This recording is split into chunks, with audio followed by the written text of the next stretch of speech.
Yo didn't blindside us this week. Nope. Why are you laughing? Didn't have a drink. Anyway. So you succeeded this time. Ladies and gentlemen, boys and girls, in that technicolor rainbow between this boy Trey Proper. It's your boy Big Herb. And it's the always manic panic, Mr. Petty. And I'm Tim Tebow. Oh, God. Thank you all for joining us here once again on Blerds and Whiskey live on Facebook and YouTube. We've got a great show lined up for you as always. I am can't think. My bad. Yeah, that's me. I'm a little out of whack. But yeah, we got some great things lined up for you. We're gonna get right into it with the drinks of the week. What are you guys sipping on? 1800 regular with margarita mix. All righty. Bing energy drink and whiskey. Bing or Bang? Bing. It's supposedly more healthier and less sugary and less heart attacky. Oh well. So fair enough. The Bing search engine is less threatening and safer. So I'm doing something a little bit racy. There was a party where I was at last night, so I'm just finishing drinks that I find randomly around this area. Mute him. Bro, what? I am taking it back to the original combo that I love and I will go to at any time I get. And you can't mess it Vanilla up. Coke and Jameson is what I'm doing in a cup. That's pretty much it. All right, now we got the drinks out of the way. Big Herb, let us know what's going on in the world right now. As always, go and check out Herbs, Blurbs, and Sports and Whiskey every week. Shout out to the homie OTTV on Road Crew. You guys know we got prior episodes on that station as well. So check Put a shirt on, damn it. Sorry, I couldn't help it. We at Blerds and Whiskey want to go and send our condolences to the late, great Paul Mooney. He passed away this week. Fellas, what was y'all's favorite moment from Paul Mooney? Everybody want to be a nigga, but nobody want to be a nigga. Exactly. Exactly. Moving on. Nothing else needs to be said. I'm still trying to just figure out how to work the Bitcoin situation, but I did hear that they dropped 30K this week. Fellas, what's up with this shit? I mean, this would be a perfect time for off-camera guy to jump on. It really would. I'll say this. I mean, it's funny that Bitcoin, Black people started to get into the trend of it, you know what I mean, as a whole, and then all of a sudden it drops out. So what I'm learning from that is everybody needs to shut the hell up. Make your moves in silence. Don't be loud about it, because the minute that we catch on to some shit, white people will drop it. They will drop it, and it'll all bottom out, and we're seeing that shit again. So just let's be a little bit quieter about our movement, guys. Let's sneak in and infiltrate the enemy. We don't gotta be like, niggas is here now. We up in here. What's up? What's up? Yo, you okay? Yeah. You try telling Black Twitter to be quiet. Yeah, you're right. I've been to the movies. With me. In the words of Memphis Bleak, strong move quiet, the weak start right. So yeah, just tone it down. NXT had Black Wednesdays this past week. DMV's own Team Dream got access. Hey, don't connect him to us. We ain't claiming him. Don't connect him to us. We ain't claiming him. that. I gotta ask a question about that one. I'm just because okay. I see that a lot of people have canceled him. Did they ever? I'm just asking for clarity. Did they ever confirm that the accusations were true? Was that confirmed? Did we know that? WWE didn't confirm anything because they said they launched an investigation and then didn't find any. And then some of the other victims were like, "Hey, you said you launched an investigation. No one asked me, and here's my proof." And then there's been voicemails and timestamps and documents of it. So yeah, the evidence is pretty damning. It's not just like a simple accusation, like a false accusation or undocumented, unproven facts accusation. There's legit proof of what happened.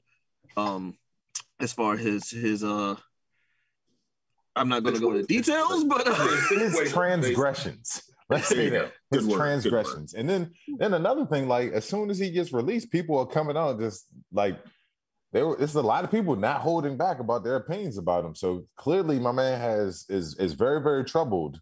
But somebody higher up was protecting him and keeping him around for a little bit. I want to preface this by saying that I personally do not know him, but I do know people who did know him, especially went to high school with him in this area. Apparently, he's really from this PG County area. Yeah,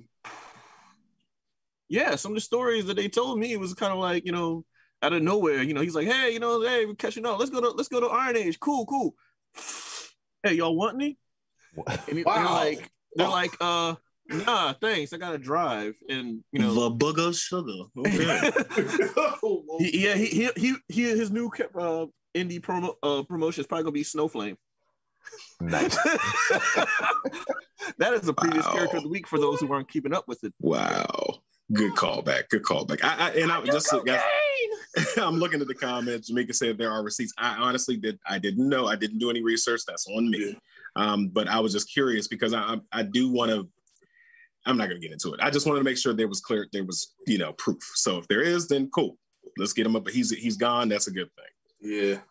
Who else? Was anybody else notable that was cut? Anybody else that's Alexander Wolf was cut in the middle of a storyline with Imperium. Like literally, like he was just on NXT like the other day. Wow. Yeah, they don't play. Yeah. It's still keeping it in WWE. They plan to return to live events July 16th. Yeah, that's going to get the live views up. Yeah, sure. Okay, Vince. Yeah. All righty. In my childhood was that me and Talani, we always watched as kids Hocus Pocus. So Hocus Pocus is having the sequel 30 years later. So everything else is doing it 30 years later. Yeah. Pretty much. I mean, I saw Sarah Jessica Parker and the rest of the cast was tweeting back, we finna get back at these kids for killing us years ago and stuff like that. So yeah, it should be interesting. I'm pretty sure it's gonna be on Disney Plus around Halloween of next year. So be on the lookout. You see my face? You seen my face the whole time you've been talking about that? That's how I care about. That's how much I care about. I don't even remember this in the meeting. But go ahead. I'm gonna create a cardinal sin for a lot of the nerds out there. I've never seen the first one. Nope. Didn't see it. Never watched it. I've seen clips. It's not that dramatic. I enjoyed it as a kid. I get that confused with the one with the witches turn them into rats or something like that. I didn't see that all the way through either. So. No, that was a whole. I forget the name of that movie, but that's a whole different movie. Yeah, it was just called Witches. Yeah. Yeah. It was all right. I mean, it's not like, oh my God, it's coming out. We gotta go see this. So it was a good Disney movie back then. So but yeah, mask mandate has been lifted. My black ass ain't going out there without no mask. So what are you guys gonna do? In the immortal words of Nick Fury, given that the council, I don't understand that the council has made the decision, but given though it's a stupid ass decision, I'm not going to be partaking in it. And I'm fully vaccinated, by the way. Yeah. I work. I'm sorry, I don't want to cut you off, but I had to laugh because I work in a company within a company, so I had to deal with not one but two different variations of mandates and protocols and whatnot. There's what goes on in the store, and then those who hire me. All else fails, I go to the default of those who put my paycheck together, as opposed to who I'm dealing with right there in the store. They're going off of what they call the honor system. So we can't ask anyone if they've been vaccinated or whatever, and if they come in without a mask, that's on them. So someone could be unvaccinated, maskless, and could potentially affect other people because, well, they're idiots. Just like you got people who, now the mask mandate's off, so most people who are vaccinated are taking the mask off. But then the people who aren't vaccinated will think that, oh shit, they'll think I took the vaccine. Let me put my mask on. So now people who are anti-maskers are putting the mask back on, and because they don't want to look like they got vaccinated, because then they'll be part of the sheep or whatever they want to call it, sheep. Yeah, and it's guys, just protect yourself. Real quick, I'm sorry, I have to. I work with two anti-vaxxers who are now like, yeah, I don't have to wear the mask. And I'm like, no, dumbass. It specifically said you have to wear the mask. I don't, because I went and got the vaccine. But this goes into my thing about people and not being able to comprehend or actually read things. It said people who are fully vaccinated don't have to wear the mask indoors or whatever in these places, but also businesses and establishments have the right to say, nope, we still have a mask mandate. So like people need to like comprehend what's being said to you. Don't just hear what you want to hear. Like with the gas shortage last week, and everybody heard the news said, don't panic, and everybody heard panic rapidly. Like it's just please, guys. So I just on looking on the brighter side of this, kind of the brighter side. Now we get to see people readjusting to not having their lips exposed. So I saw a TikTok recently where somebody was like, first day at work without a mask, and he's just like making faces, imitating people as they're talking to him. He's licking his lips, he's chewing on his beard, like he's just doing stupid stuff that he usually does under his mask. That's kind of a funny aspect that I know people are going to reacclimate to. But also, you know, we're on the cusp of having designer masks be a very widespread thing, more so than they are now. I'm just saying, like, you get to walk around with a scorpion mask, you know, a Sub-Zero mask, whatever have you. It can be fun. It's not far-fetched for OCG to actually make a Blerds and Whiskey one, is it? Yeah. Okay. Yeah. It's not far-fetched at all. I mean, it's a little bit behind the ball there. It is, but but I mean, I'm still rocking. Let's go ahead and make our mask. All right, cool. Yeah, By the way, I wanted to point out in the comments, Jamaica says, no shirt, no shoes, no mask, no service. That's how I feel too.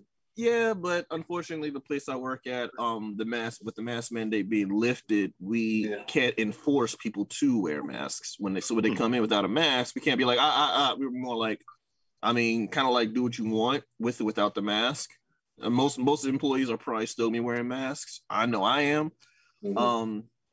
I shared this story with y'all, but I'm gonna share it with the world this time. A couple of weeks ago, I was waiting for an Uber with my roommate. We were standing outside the liquor store, waiting for the Uber, and it's about like 10-15 minutes. So rather than take my mask off just to put it back on when I get into the Uber, I just had my mask on.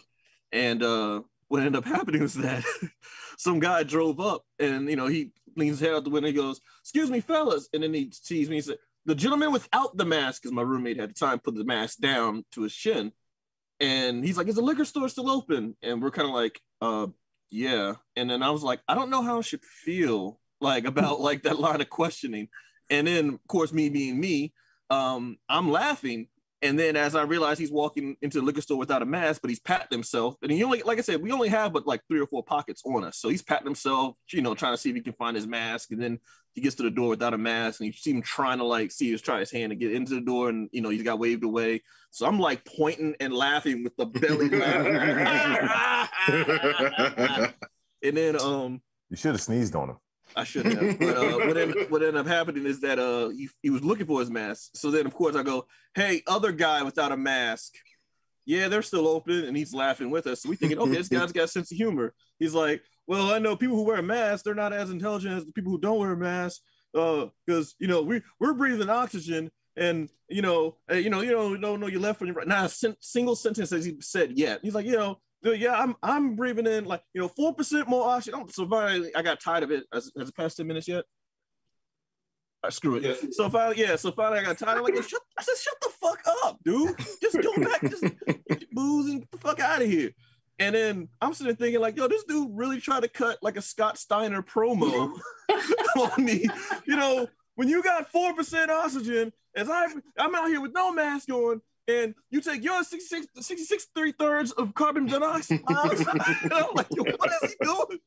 I had to show my roommate that promo, and then we started laughing at that. So yeah, this is the world we live in with the mask. Where's Samoa Joe when you need him? Because he's fat.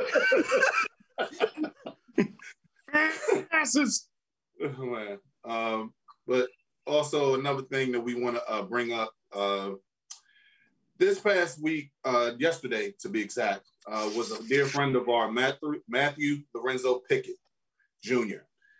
He passed away, I want to say about almost 15 plus years ago. Yesterday was his birthday, his 37th birthday. So we at Blerds and Whiskey want to send happy birthday shot. Cheers to him. So happy birthday, homie. We miss you and we love you. And that concludes church announcements. All right.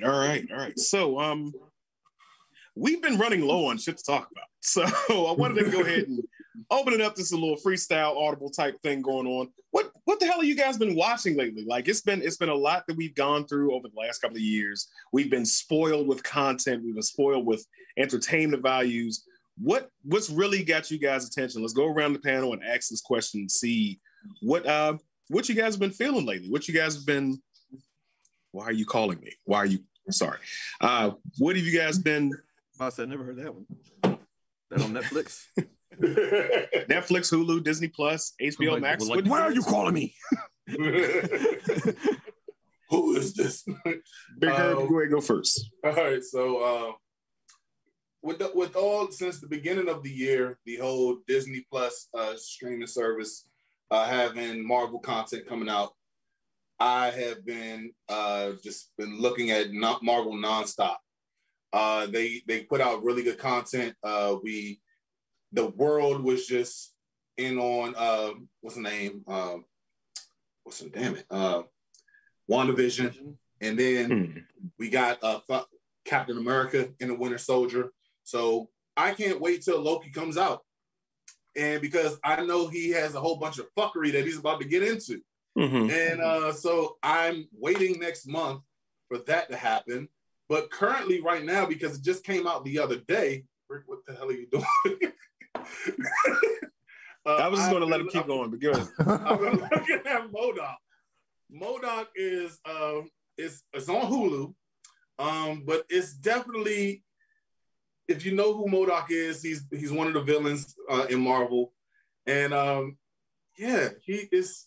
What's the perfect way? It's like Rick and Morty almost, but not like going through the different dimensions.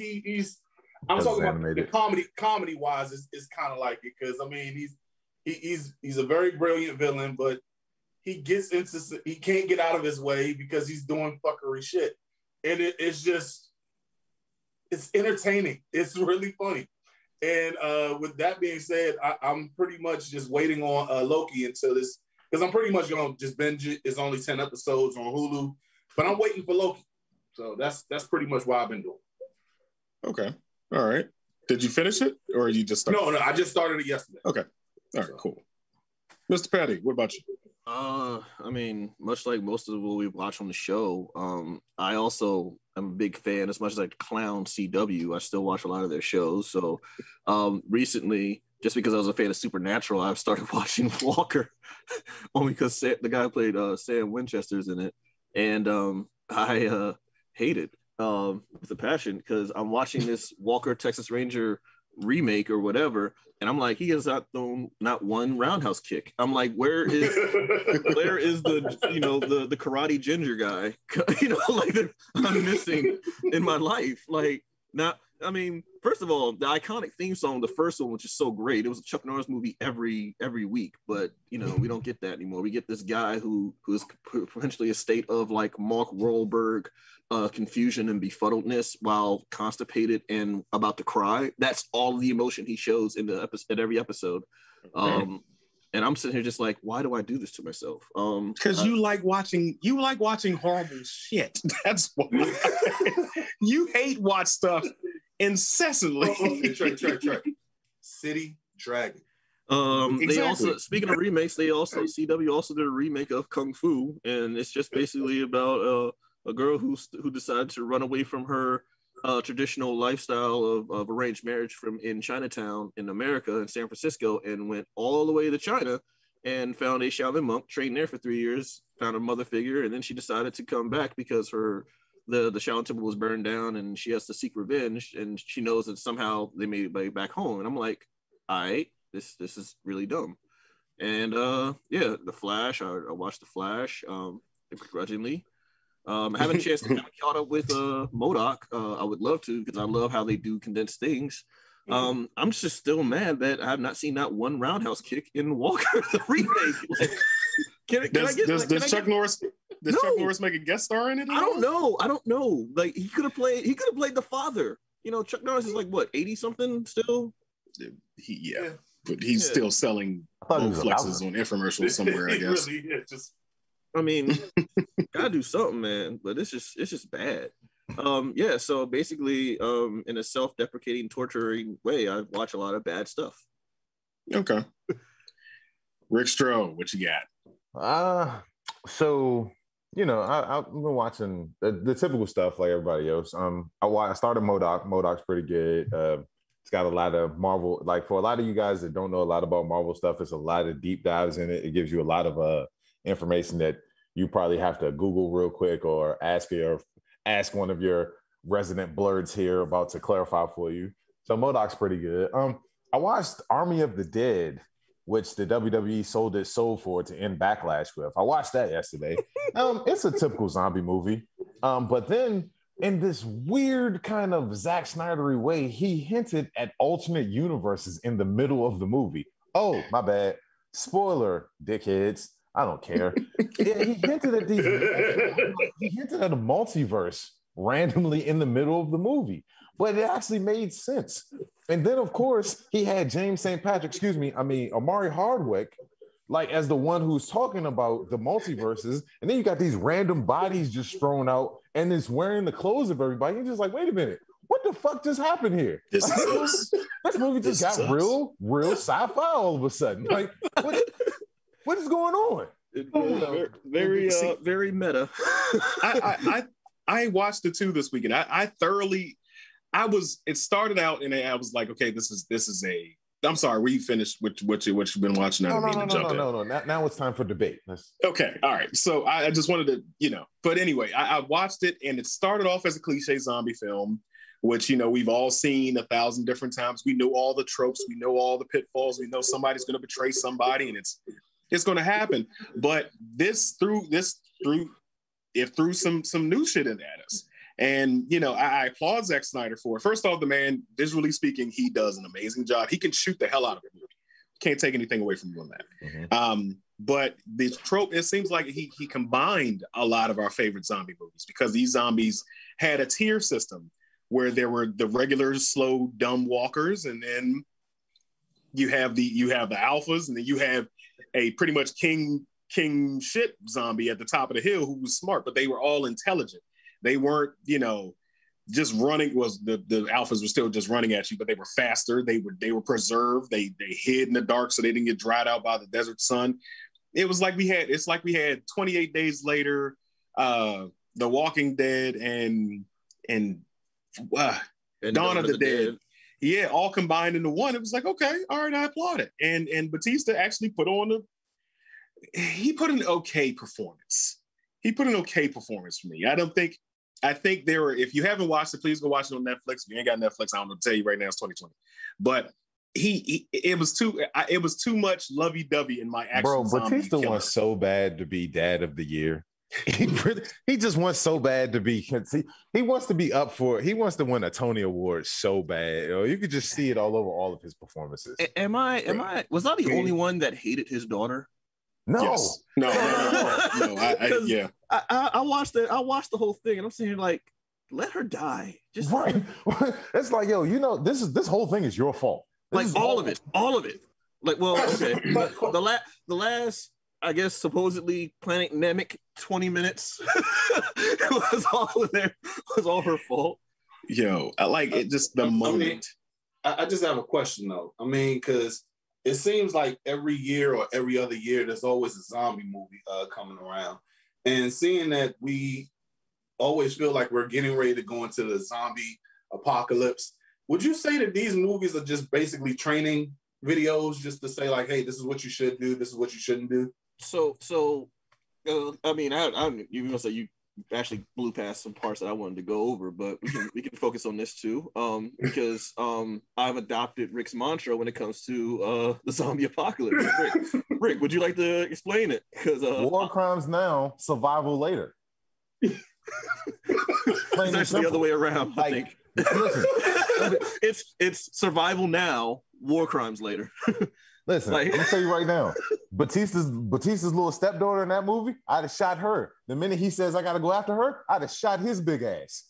We're not making stupid decisions because people out here want to do dumb stuff. I'm gonna put your ass down immediately. The moment he said, "All right, just drop me off here now and just circle back." I didn't had to pilot. Sure, shit. If they came back, would have been out and alive and safe, and they would have been just.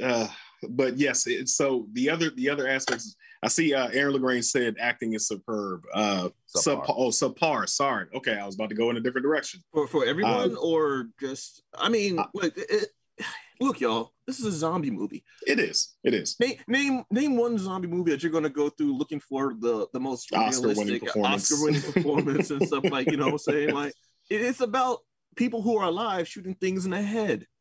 Like, there's a goddamn zombie tiger in it. That was actor of the movie. But we all knew the moment he said when they went in to go charge after them, when the top zombie set them in, and the tiger just sat down on the car like, y'all got this. All right, cool. Yo, we knew who he's waiting for. That moment right there spoke out so much to me, because I was just like, look, everybody's charging in. The tiger was just like, I shall wait. It reminded me of Thanos in Endgame. Like, what will you do? What I'm about to do to your stubborn little planet. I'm gonna enjoy very much. So I was watching it with all my roommates, because I had to show this one part, because for me, I like certain scenes like this, and I'll give you an example. Chambers, that's the woman with the red bandana. She is the breakout performance, because when okay, spoilers, but who cares? When she was led astray, and then the zombies, like, you know, there was a noise that made, and all the zombies kind of woke up from their stasis, and she started attacking them, and all she had was a knife and a pistol at first, and then she broke out with the machine gun, and then, like, you're thinking like, oh, okay, because me and my roommate were having a debate, like, yo, she ain't gonna make it. I don't know, man. She looked like she giving him some go, and he's like, nah, man, that's what they want to build it up so she can like, I don't know, she might make it. And then when the dude locked the door, he's like, oh, well, maybe not. Yo. And then within like 2 minutes of them going back and forth, like, where is she? Where? All of a sudden, she just jumps out of the window. And then it's just still just fighting and fighting. I'm like, yeah, get up off the ground, though. Can we talk about the cowardice of the head of security and her running mate? It's just like, oh, no, we got to go. She's getting overwhelmed. You're right there. She's 3 feet away from you. Like, 3 feet away from you. Go help her. Yeah, the YouTube guy was like, if he literally just did what he always does and just like suppression fire, like, she was on the ground. You could have just like mowed them down or something, bruh, and then give her some breathing room. His introduction. He's marksman shooting zombies. He's getting 3 shots. He's lined up a 3 shot in the head. There's no way you could tell me you couldn't go in and save your girl. You showing all this bravado. So basically, he pulled off a Deadpool and just, fuck her. I'm just gonna move on. Can we also talk about how Bautista has the most accurate rapid hip fire in history? Because at one point he's just spraying and it's just all headshots. I was like, all right, so that's not a thing. No. I'm gonna tell you who had immaculate aim for a guy who just learned to shoot. The safe cracking German dude with one arm just going like this, and all of a sudden like hitting every single zombie in the head. Also, I like to retract my my recommendation for Luke Cage after seeing Omari Hardwick was standing by other people who are tall. We're gonna go ahead and nix that from last week. I apologize, y'all, because I seen him like, that dude is really short. Like, ain't no camera angle in the world gonna make that dude look like Omari Hardwick.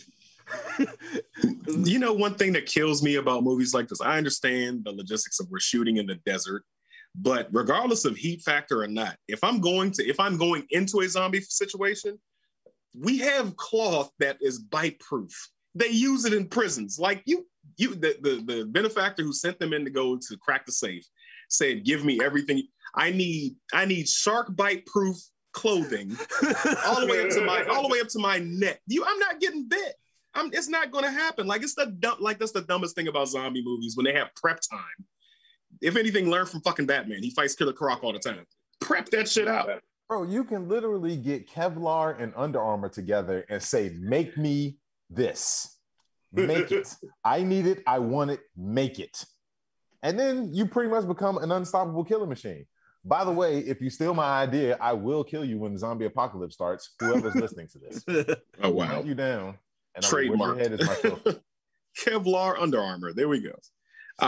So what? And another point to go along with what Aaron LeGames was saying as far as his acting subpar.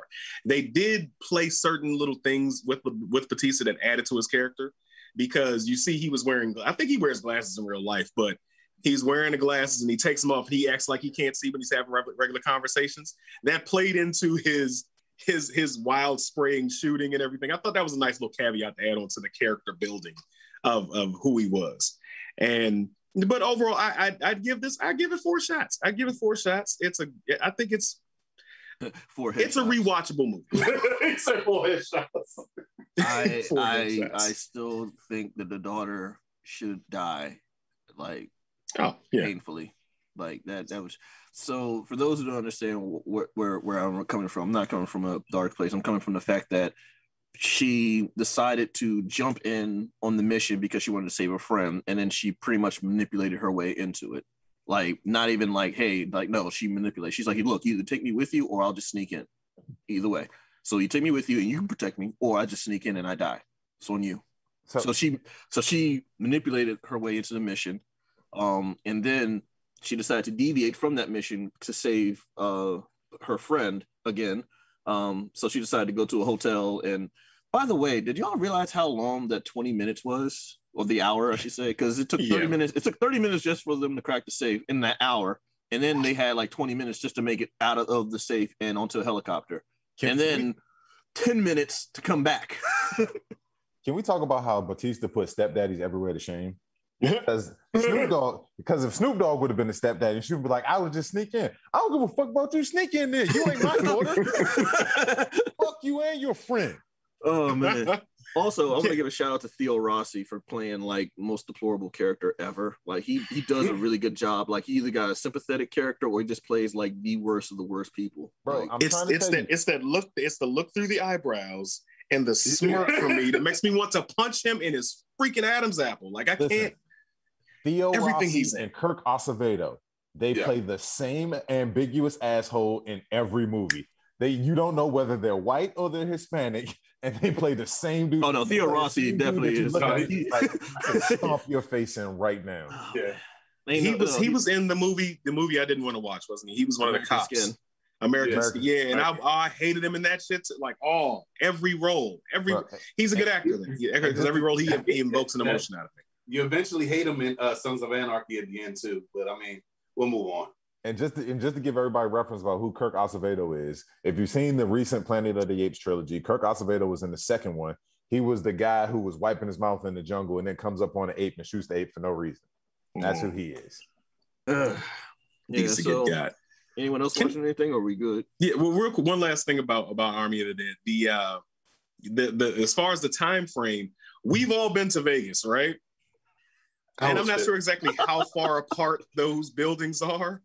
But we see how tall there's no way you're walking up a empty dead building to the damn penthouse in an hour. That is a 20-story. That is not even. It's a 40-story building. Maybe she took the stairs. You're not doing that in an hour. I don't care who you are. You're not doing that in an hour. It's not happening. And then in the main building that they got the generators for, they filled it up with 4 canteens of gasoline. I don't know how long that lasts. But you're powering an entire building on one generator? Come on, Joe. Come on now. I know I'm supposed to suspend disbelief. I know. Don't take it too seriously, Trey, but come on. Some things I just couldn't let go. So after seeing Batista doing all this, do you think Gears of War is going to be a good fit for him? I think he'll be good. I don't know about him being Marcus. I mean, but then again, Marcus Phoenix, he pretty much, I'm sorry, off camera guy said something. I couldn't hear him. Real quick, can we talk about something that plays off of that, right? Sure. I want to elaborate to this. Batista is talking about Guardians of the Galaxy 3 is going to be his last one. They need to recast the role because he's going to be too old to play Drax. But you want to go and play a just as physical a character in Marcus Phoenix in the Gears of War most likely series. He just doesn't want to work for Disney anymore. Yeah, how'd that work out for Robert Downey Jr.? Did anybody else see Doolittle? Okay, that wasn't because he didn't want to work for Disney. That's because his contract ran out. And he's coming back eventually. It's going to happen. They all come back. They all come. Chris nobody stays dead in comics except for what are the 3 rules? No, the 3 rules. No one stays dead in comics except for Uncle Ben, Bucky, and Jason Todd. So Uncle Ben's still dead. We just saw the Winter Soldier, and Jason Todd came back as a Red Hood. Hey, listen, we killed Jason Todd weekly on this show. Yeah. Speaking of crowbars, you know what would be really helpful in the zombie apocalypse if you had went to Blerds and Whiskey.com and got your FNX Fit. You can use your promo code Blerds 13? Blerds 13. FNX Blerds 13, and you can use that to get yourself some pre-workout so you can, stay faster than most zombies with them supplements. get them supplements to fight the viruses, which is most zombie apocalypses anyway, is a virus. Maybe you can get some post-workout to help with the healing, especially if you're in a desert and your muscles are fatigued and tired. Get that CBD oil. Yeah, get that CBD oil to rub across the wound if a zombie bites you. So maybe it'll work off the infection. Who knows? Yeah. So how's that for crowbar? That's pretty damn good. Good job. Shout real quick. Here's a question from Aaron Lagrange. Here's a question: does zombie scratches cause a person to be infected? I don't think so. Canonically, it depends on certain lore. Canonically, it's usually by saliva or blood transfusion. So scratches in general may not, but that's why the bites do. No matter where they bite, their saliva and there's stuff like that's transference of that. Because if that was the case, in most zombies, when the moment they touch you, you should be infected. Yeah. So I don't think scratches until. But if you ask Rick, then he's just gonna.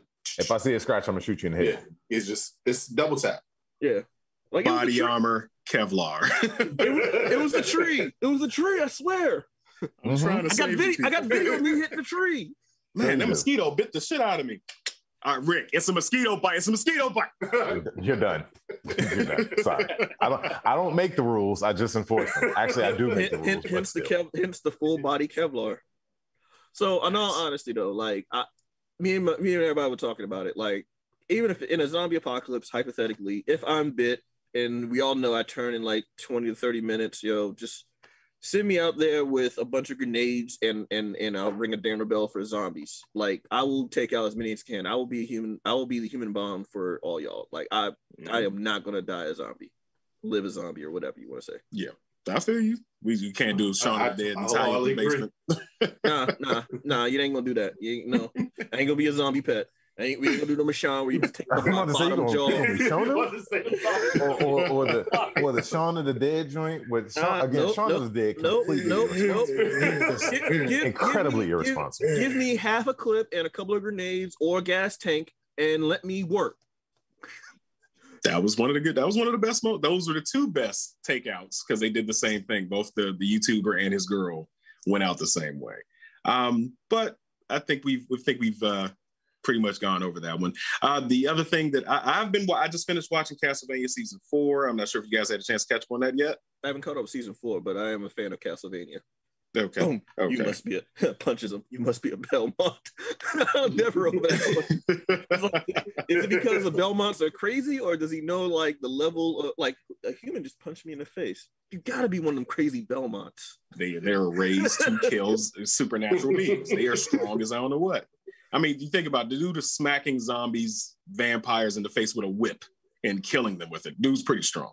Oh yeah, speaking of which, Rick Stroh, you had a special moment. You've been watching something on Netflix? The Upshaws? Yeah, you're just gonna, okay. All right, cool. Moving on. No, I'm fucking with you. No. I was gonna cut you the fuck out. I just wanted to get you to break character real quick. That's all it was. Yeah, so the Netflix had a new sitcom come out, new situational comedy. It's called The Upshaws. It's got Mike Epps. It's got I can't remember her name. It's Regine from Living Single, Wanda Sykes. Paige Kennedy is ended randomly. And, I've been seeing a lot of chatter online where people are like, oh, man, I love it. This is funny. It's relatable. It's hilarious. But these are the same people who run around talking about uplifting the Black community. And this show is just 10 episodes of a half-hour-long stereotype. Mike Epps and his struggle to be a good father, even though he had a kid outside of the marriage and he likes to go there on break. Wanda Sykes is the hating sister-in-law who doesn't think that this do nothing. She calls him an ain't shit nigga every episode. Every episode. But everybody just running around, oh, this is my new favorite show. This is her. No. It's a big ass stereotype. Like, why is it that we have to laugh at the same? Like, we can't laugh, like, we can't diversify what we see as far as like the stories go. Like, I mean, you can't say that you're a fan of a Cosby Show and say that you're a fan of the Upshaws. You can't at all, because that's the complete opposite. But it was funny. But this is just taking stories that we all see every day, the stuff that we're inundated with, the stuff that everybody says they're tired of seeing, and it's just putting it into a comedic effect. But everybody just thinks it's the funniest shit ever. I don't think so. I thought the show was stupid. I thought the show's not funny. Mike Epps ain't been funny since next Friday. That's the last time he was funny, when he was getting sprayed in the face by Lady of Rage and shit. That was the last time he was funny. This shit, it was not funny to me. I don't like any of it. You guys continue to support it, but I'll pass. It's basically the Dave Chappelle. It's a show from Dave Chappelle's show, The Niggas. That's basically what it is. So quick question: is it one of those shows that they do the fake laugh track on it? Yes. Yes. It has. It just doesn't look good. Like, I mean, I tried to sit there, like, I try to watch anything Mike Epps does and just try to give it a chance. I can't anymore. Like Rick said, it was just like, dude, the last funny joint that I actually did kind of like him in Friday After Next, but it wasn't as funny as the next Friday. But it was just the fact that it's just like, dude, you play the same ain't shit nigga for like the last 15 years? I mean, at some point, when are you gonna evolve? It's just like, dude, everybody is doing better than you. And I think he's talented. He just ain't doing shit. It's just. So one show that he was in before this was Without Remorse, or Buyer's Remorse, or Survivor's Remorse. Survivor's Remorse. That he was actually pretty good in the first 2 seasons. That he played an uncle. You know, he was very supportive. He was still hood. He was still, he's still a nigga. He was an ancient nigga that had a nephew that got better. He tried to do like, hey, I'm gonna. But he was steering them the right way. You know what I'm saying? And I'm pretty sure that everybody here has a member of their family who's been through some stuff and has improved themselves over time. That's the role that he played there, and I think he did an amazing job of that. I think he's trying to recapture that in this a little bit, but it's still a little too black tropey for me. So we gotta wait till the second season for a story arc.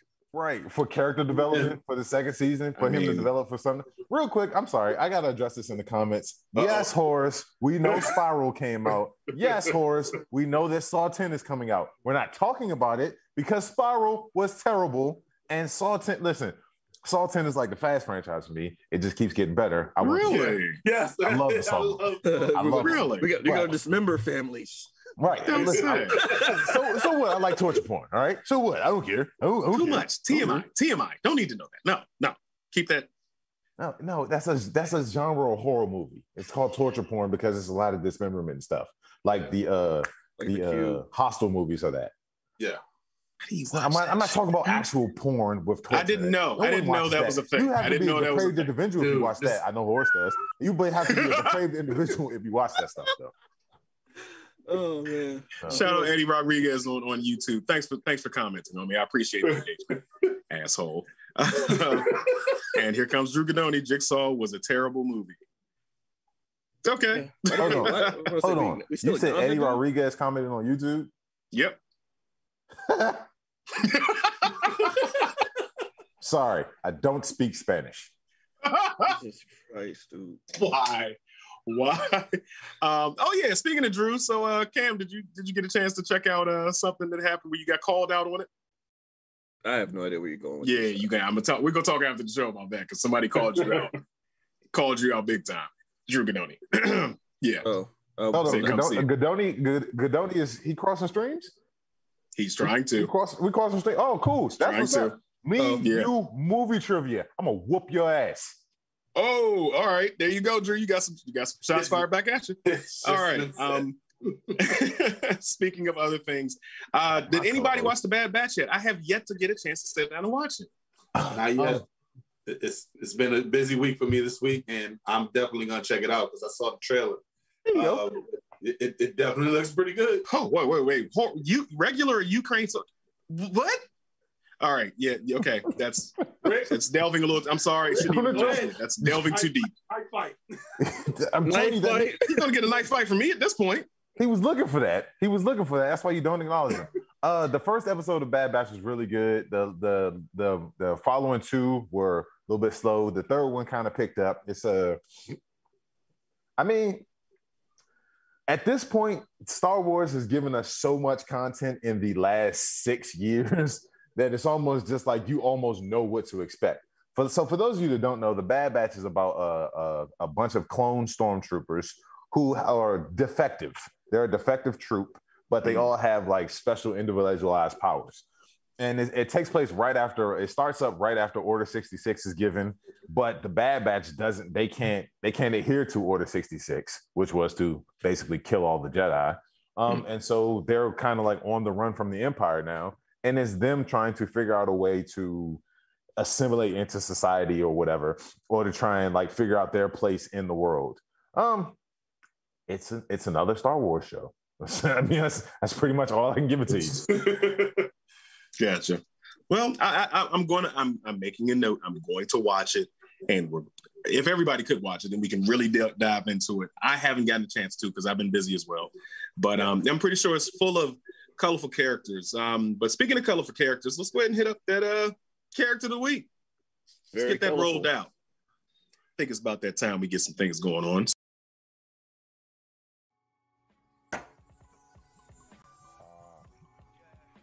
Character of the week. Mental health issues in comics go hand in hand, but today's character week focuses on that in a different light. Today's character week is Sam Keith's The Max. Some of you all might remember The Max from the MTV show Oddities in 1995, which is an offshoot of Liquid Television. It had about a 13-episode story arc, which featured amazing animation, well-detailed artwork, and moving backgrounds and panning camera angles to get more of a scanned comic book feel to it. Not like a motion comic, but more like an actual living comic. The Max focuses on a guy named The Max, who is a homeless vagrant who lives in a box, but he's also a very powerful protector of the Jungle Queen in the Outback. In the real world, though, the Jungle Queen is actually Julie Winters, a freelance social worker who often bails Max out of jail. One of the main antagonists in the story is a guy named Mr. Gone, who is a serial rapist and somehow has a telepathic link to Julie Winters, and somehow also has a telepathic link to other people's Outbacks. As you reveal more of the backstory, the Outback is basically a safe space or a coping mechanism for a lot of the people who have trauma of things such as abuse, sexual assault, or rape. That's mainly what the comic is dealing with, more than just a guy in purple tights and claws.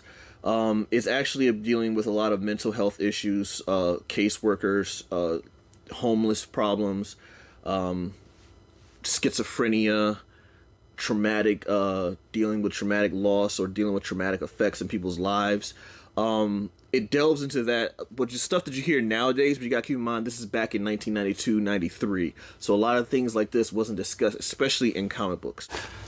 Mr. Gone uses what's known as the Izzes, which is basically like his little minions. They're white Izzes in the Outback, but because they're corrupted by the real world, they become really, really dark and black and almost feral, which is kind of like I said, the opposite of how they are in the other place, in the Outback.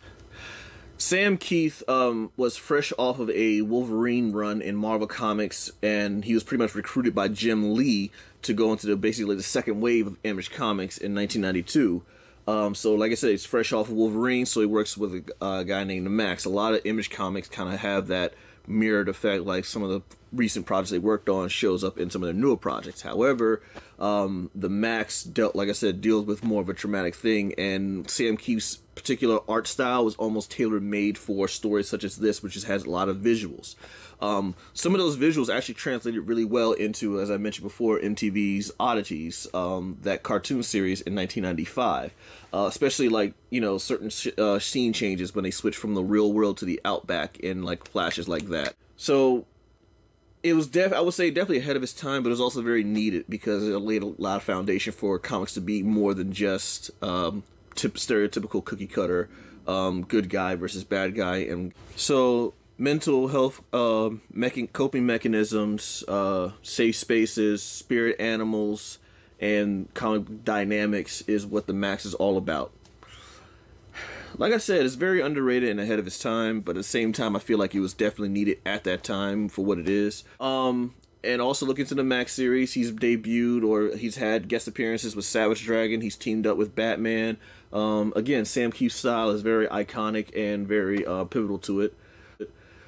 So, special shout.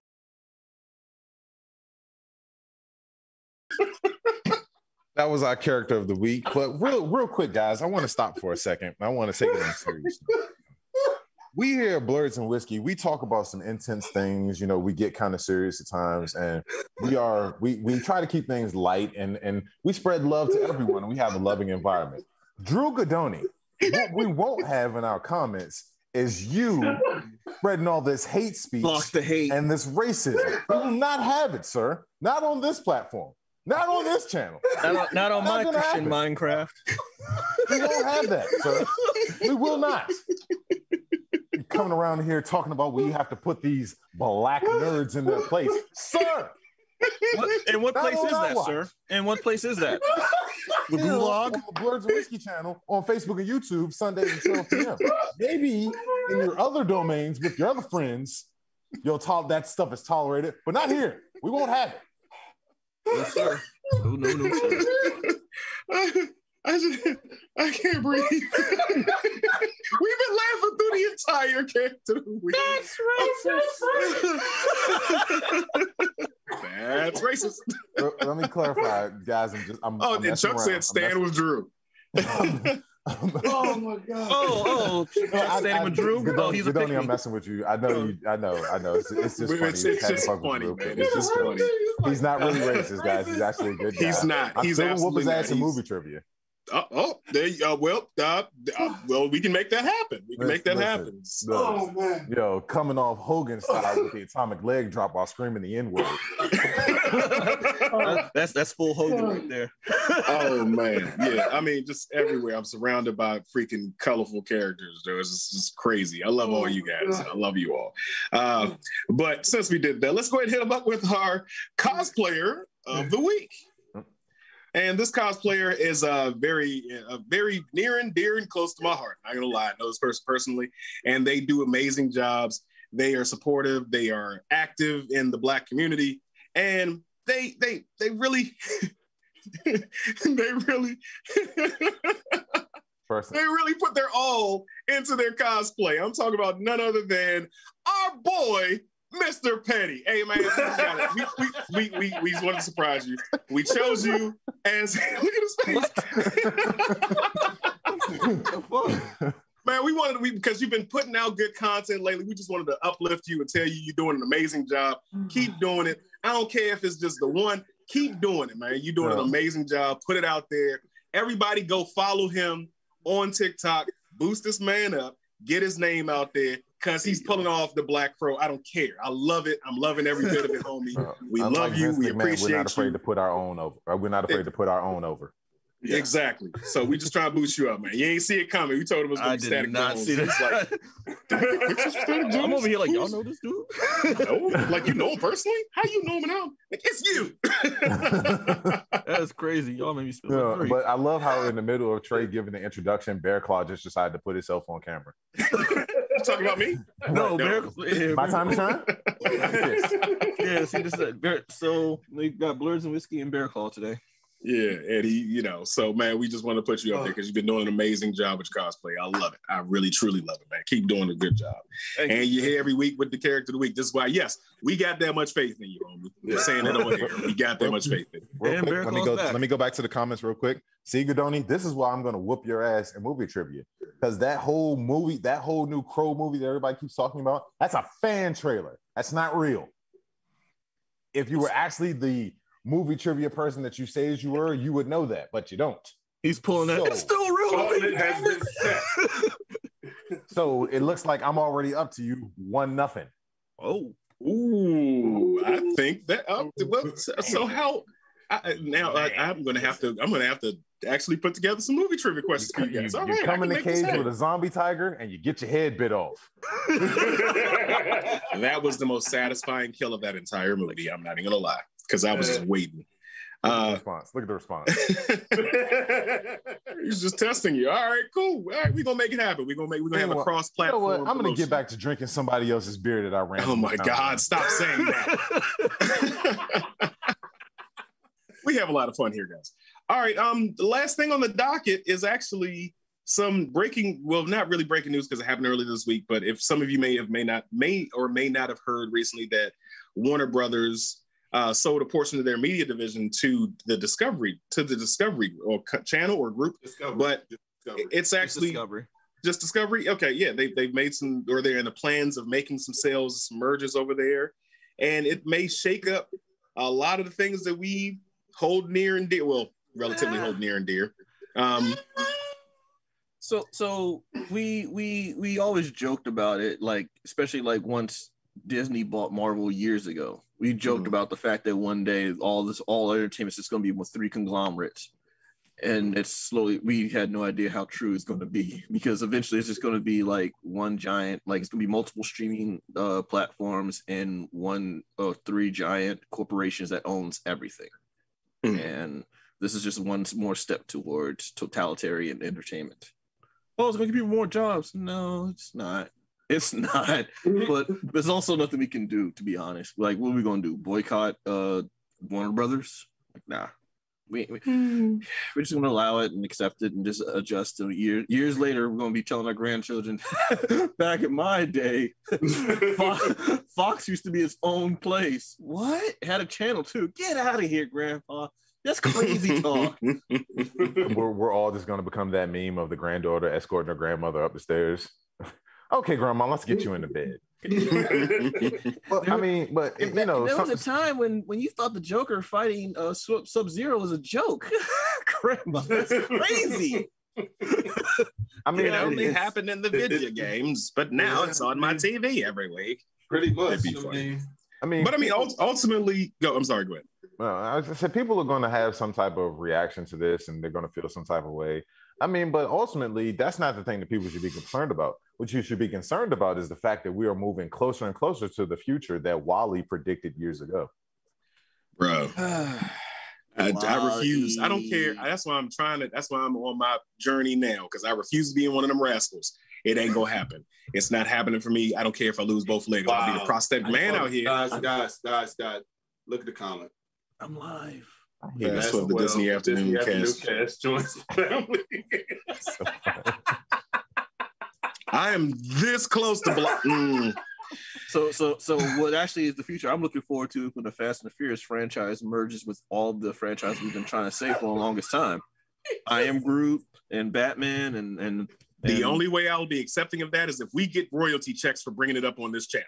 The only way you're going to accept it is when you see it in theaters. Fast and Furious. Pretty much. I mean, it's going to happen. If Blerds and Whiskey don't get royalty checks for it, I'll boycott. It's going to be. You're going to see Avengers 12, the Family Initiative.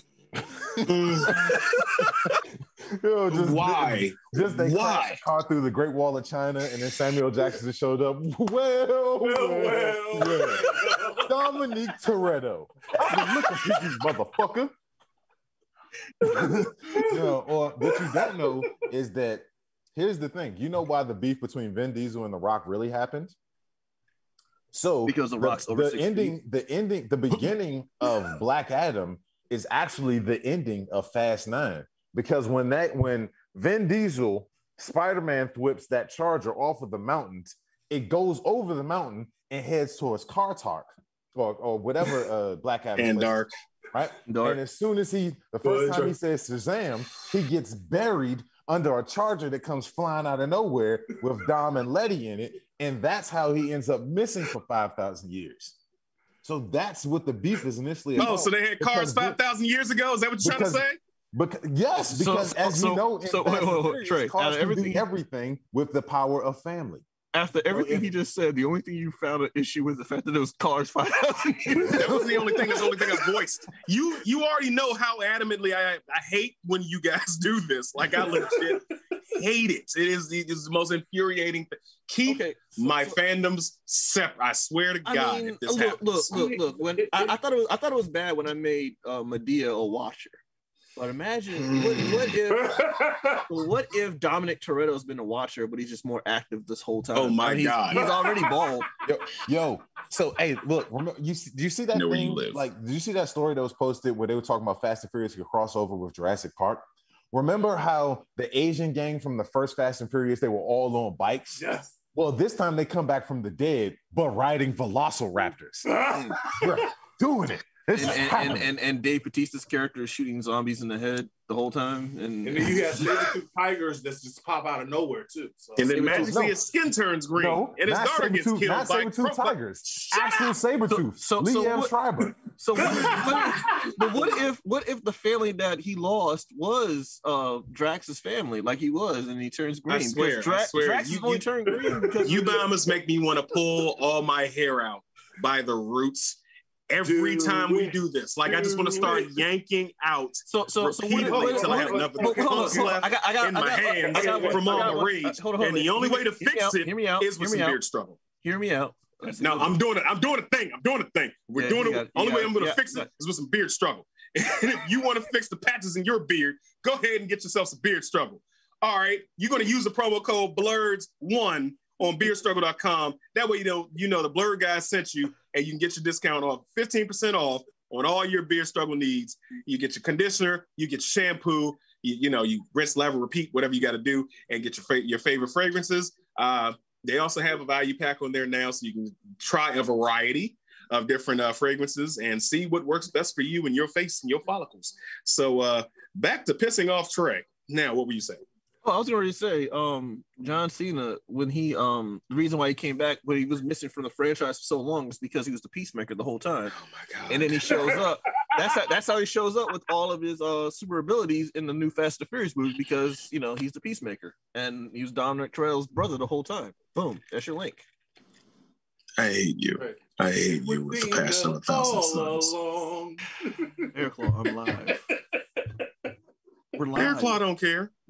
He wants you to stop spouting this BS about cross-referencing stuff. He's like, please, Dad, stop it.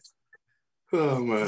But ultimately, unfortunately, this is a reality that could happen in about 50 years, and I'll be old enough to it don't even take 50, really go off. It really There's no 55. way. There's no way. Ultimately, it's going to be Disney, and it's going to be what else? It's Warner Brothers or AT&T. Well, it's going to be Disney and AT&T, and somebody's going to buy. The two big dogs on the block eventually going to fight, and somebody going to get 8. And we might have the Marvel versus DC live action movie. And so would you rather have the Marvel versus DC versus, or would you have the Marvel DC amalgam thing? Like the amalgam universe? Oh God, like no. Dark Claw. Oh God, Jackal, Hyena. He wasn't he was Hyena. They combined Sabretooth and Joker. That was actually pretty cool, though. That was pretty cool. The Dark Claw thing, it was hit or miss, but that combination. Was everything was a miss. So like, at this point, it'll be Marvel versus DC: The Rise of Martha. All right, guys. Well, I think that I'm done with you. I'm done with you. I just got 2 things to say as far as with this. I mean, number one, with how the packaging is going to be. Is it going to be kind of like how Disney Plus packages with ESPN Plus and Hulu? Are they going to do it like that, with seeing that pretty much HBO Max is already in with Warner Brothers, and I mean, we already have HBO Max, so we're going to have to add that on to another package or whatever. So DC has been hot potato in their streaming services, because at first we used to have the DC universe. I'm not going to say how I got mine. But then like when HBO Max became a thing, it's like everything that was on DC Universe is pretty much on HBO Max. So there's no point of having DC Universe. So who knows where they're going to go with, I mean, Discovery, maybe they'll add Discovery stuff to HBO Max. I mean, they already have the infrastructure for it. I think it would be appropriate to just anything that you obtain, add it to HBO Max. Let that be the flagship streaming service. Yeah, that would make the most sense. We are thinking that makes the most sense, but like, again, money. common sense and money. Like, why combine streams? We can just make multiple. Like, one of the issues I had. Gotta go. We gotta go. All right, up to it. By the way, y'all, again, make sure you like, share, subscribe to the show, guys. Make sure you like, share, subscribe. All the character of the week segments are going to be uploaded to #Camism, the actual word #Camism. You can search that up on YouTube. Checked out the characters of the week. I usually upload them every Sunday night or Monday morning. But yeah, you can check out previous ones up there. Anything else y'all want to say? Yeah, before we go, special shout out. I actually did my first interview ever with McGagey3 over on Twitch. So go ahead and check him out. He's been on the show with us here at Blerds and Whiskey before. Check him out. I think the link is I'll post the link on the fan group. But he did basically a spotlight on myself, not bragging, but it's my first time. And of course, lifted up the team and everything we do here. But check him out. Help the support the man. Go to his Twitch. Make sure you drop a subscribe. He also did a special segment on his hairline. Damn it, Rich. Yeah, guys, I'm almost at 5,000 followers on TikTok, so help me out. Go ahead. We definitely want to give a shout out to McGagey too, because we go way back. I like his hairline. Close out the show. But guys, it's been fun. Rick gotta go to the bathroom. Up to it, down to it. Fuck those who don't do it. We do it. We do it because we used to it. Drink, motherfucker, drink. Who's beer? You are assholes. Ladies and gentlemen, boys and girls, and that technicolor rainbow in between, it's your boy Trey Proper. It's your boy Big Herb. And thank you for watching Blerds and Whiskey. Be sure to like, share, subscribe on all social media platforms. And check us out on blerdsandwhiskey.com. Be sure to get that merch. And come take this shot.